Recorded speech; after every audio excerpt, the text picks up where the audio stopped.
Here's the journal that I'm using for my 100-day project. So this is it's about a 5-inch by about a 6.5-inch journal.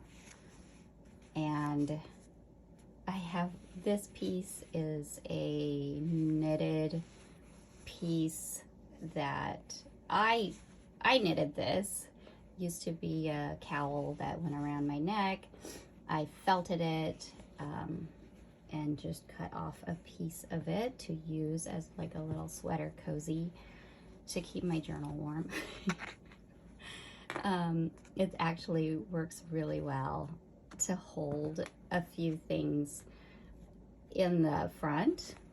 I'll show you those later. But so the cover is canvas, it's painted, and it was left over from another journal that I had made. So I had the canvas.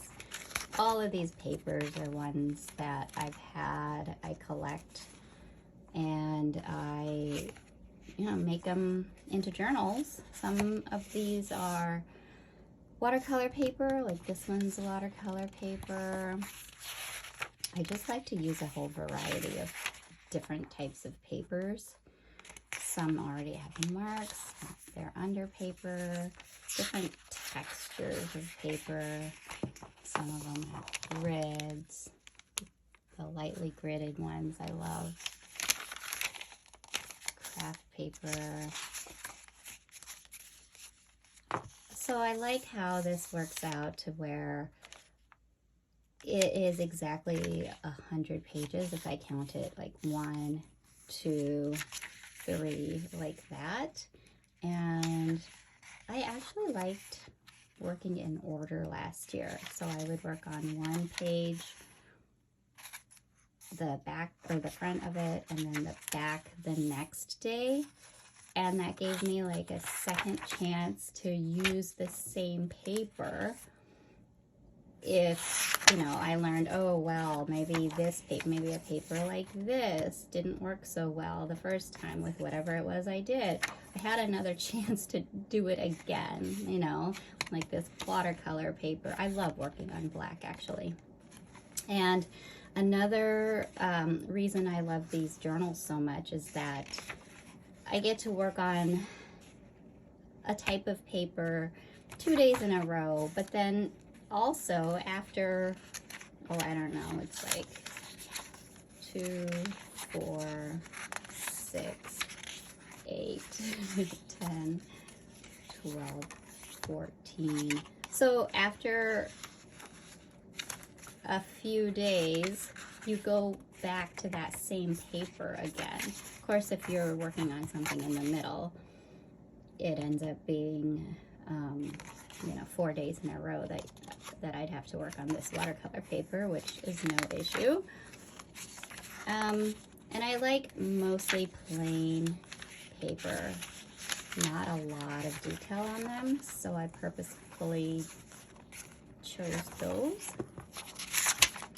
But you'll see, this one is a scanned piece of my watercolor flowers. I don't really even have to do anything with that page.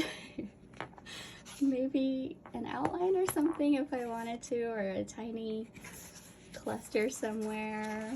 But that is counting as one of the 100 pages, so if I wanted to just leave that, I could leave that. If I decided, well, I don't like that anymore, I can just cover over the whole thing.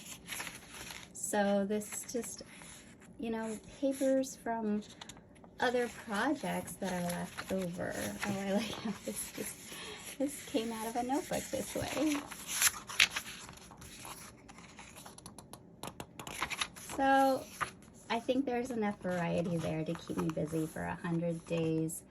I know I'm probably going to get way busier this year during these 100 days than I was last year, so I'm okay with not going all out on these pages. Here, I'm going to grab some things.